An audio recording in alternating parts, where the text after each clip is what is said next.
Good morning, class. So today's in our math lesson, we're going to learn how to use money in order to purchase items. And we're going to do that in a shopping activity. I'll tell you more about it later in the lesson. Now, before we begin, I'd like to review our prior knowledge that is relevant to this lesson. So we're going to play the Round the World game. Can you please leave your desk and come to the carpet and sit in a circle so we can begin the game? So in the Round the World game, you have all the students sit in a circle. You have one student stand up. That student that stands up stands behind another student.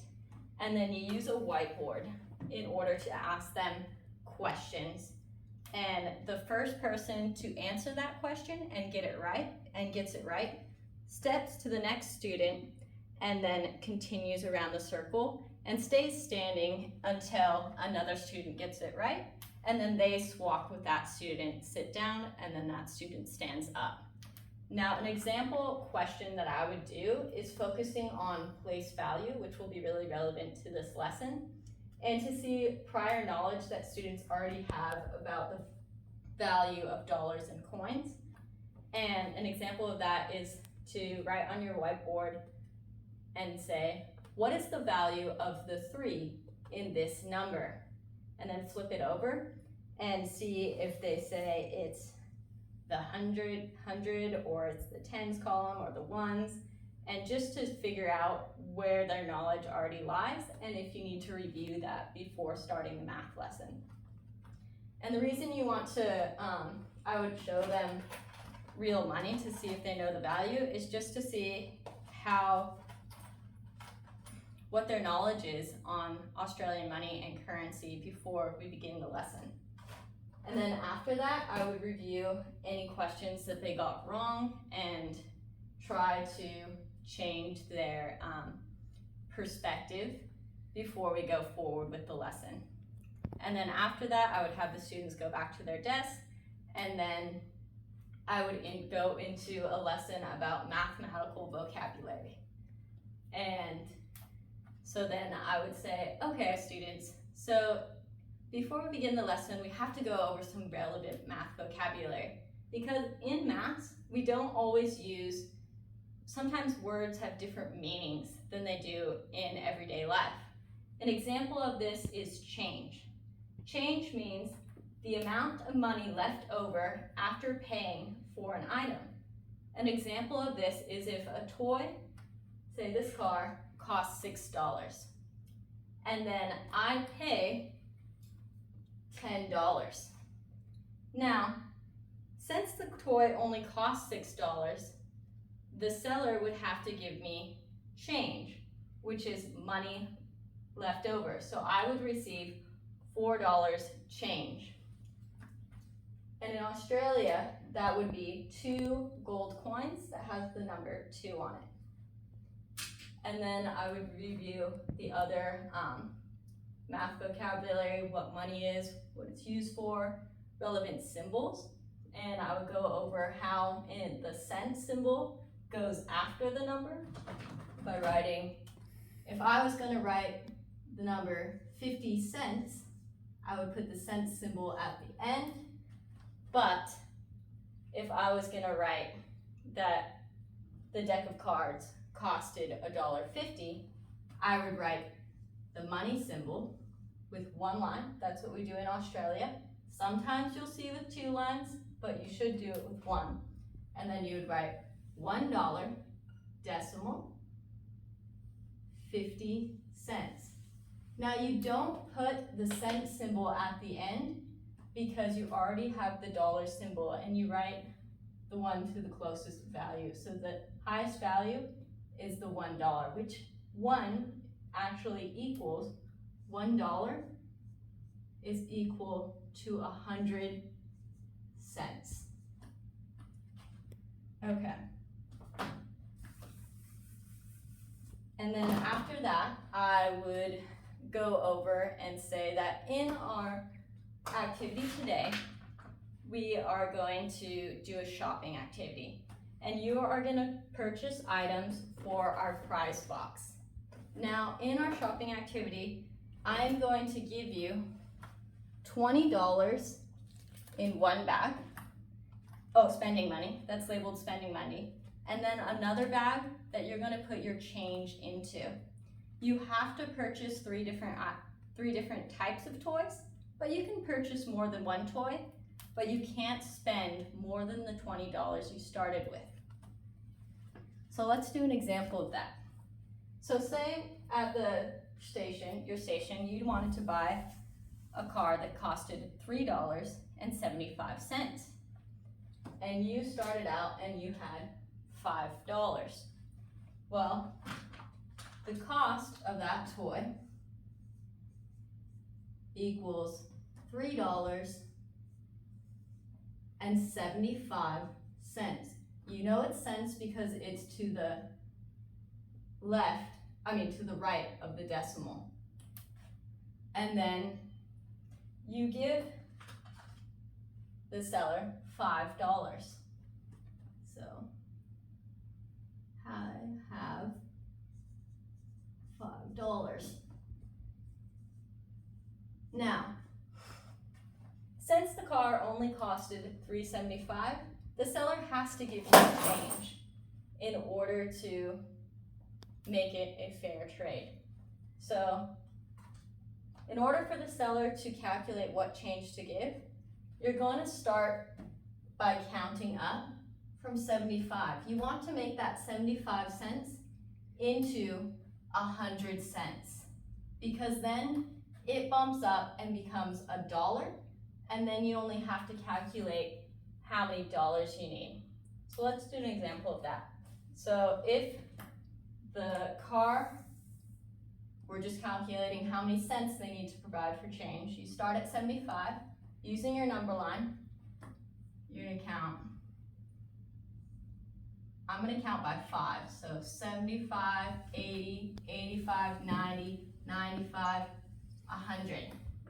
So that's plus 5 cents, plus 5 cents, plus 5 cents, plus 5 cents, plus 5 cents.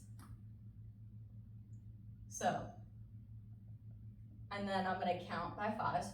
5, 10, 15, 20, 25. So the seller has to give you 25 cents. So I'm adding, I have 75 cents. Now I'm adding 25 cents. So 5 plus 5 is 10. So write a 0, carry the 1, 7, 8, 9, 10. So write a 0, carry the 1. Now you have $1. So really, when you carry the 1, now this becomes $1. So now you have $4. But you gave them $5. So you need to get it to 5. So how many dollars do you need to give them to make it $5? You add one more dollar. So that would be $5. So how you did that was adding $1.25. Now, with Australian money, that would be the gold coin that has the 1 number on it, and then the silver coin with the 20 on it for 20 cents, and then the 5-cent coin with the 5 on it. This is the change the seller would give you when you bought this car. And then next I would clean up the board and do a problem together with them where we counted up again, but this time I would change the value, and I would start with the deck of cards, and I'd make the price $4.20. And I would ask for students' input along the way. So I'd ask them, first off, if I gave them, the seller, $5 and the deck of cards costs $4.20, do I get change? Yes. How much change? Not sure. How are we gonna figure out? We're gonna count up and use our number lines. Great, let's do that together. So we're gonna count up from 20, and this time I would count up by tens. So 10, 20, 30, 40, 50, 60, oh, sorry. So 20, 30, 40, 50, 60, 70, 80, 90, 100. Great, what does the 100 mean? It means we have 100 cents. What is 100 cents? 100 cents is $1. Awesome, okay, if we have $1, so now we have 4 plus 1. So then I would write that down. I would write, great, we had, the toy costed $4.20. We've changed this 20 cents now to 100 cents by adding 80 cents. So now we have $5. So do you provide the buyer any dollar coins? No, you only provide them the silver cents coins because we only had to give them 80 cents. So then I would ask them, so if I was gonna give them 80 cents, how would I represent the 80 cents? Would I give them 8 $10 coins? Oh, 10 cent coins? And they'd say, you could, but it's better if you use the coins that have the higher value. Well, how do you figure out the higher value coin that you wanna use? Look at the tens column. How do you know what the tens columns are?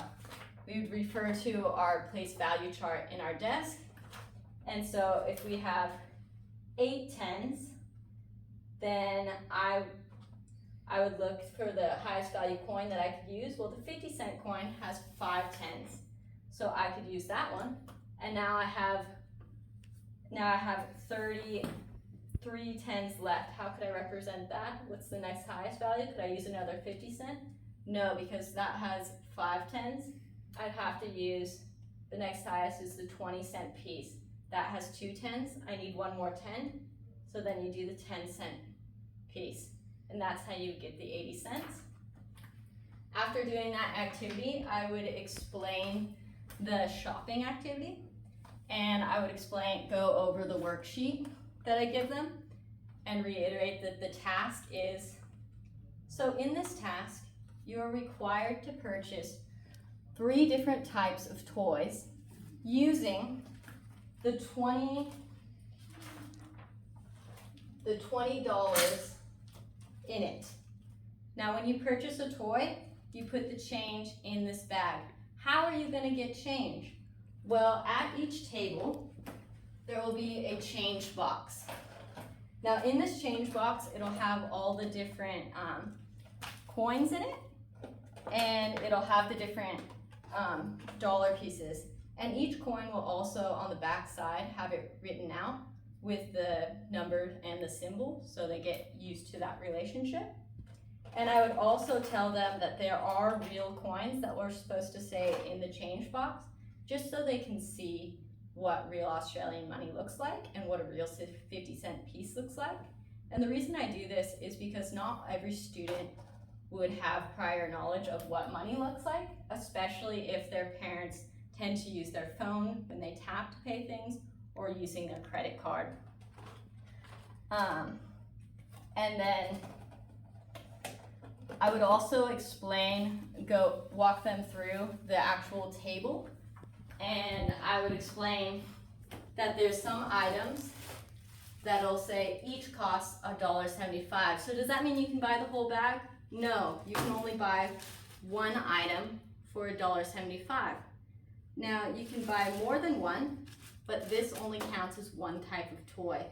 And then in order to get them to make them realize that you can't always purchase what you want, you don't always have enough money, I would purposely have items on the table that would be more money than they have. So if they purchase this koala, they wouldn't have enough money to buy 2 other toys. Even if they only bought one pen for 55 cents, that's still $20.05. And then I'd also have items that they could purchase that are more expensive, like the shell, which is $7.40, but they would have to purchase some smaller items, maybe a paintbrush and a bottle of paint. They couldn't go ahead and buy this book. And then I'd have the change box at every table when I did this activity. And I would walk them through what they're writing. So the type of toy is actually, for this one, would be the shell. Number of items I'm purchasing, well, I'm only purchasing one shell. And then the price of the item, that would be $7.40. And then on this worksheet, I would have them show their work on adding by writing number sentences or pictures, and then to practice representing money in different ways. Once they calculate how much change they need, then I would have them draw a picture of different ways they could represent the same amount of money. So if it was $1.75 and they had a dollar coin and then a 20 cents and a 5 cents, they could rewrite it by drawing a picture of two 50-cent pieces, a 20 cents, and a 5-cent piece. And then at the end, I would do a class discussion to see what they had issues with. And that might be that they didn't have enough money. Well, no, you had enough money to purchase toys, but sometimes there's not always enough money to purchase what you want. So you have to budget what you have. And then they might say that some of the issues they had was figuring out other ways to represent the money. And I said, that's okay.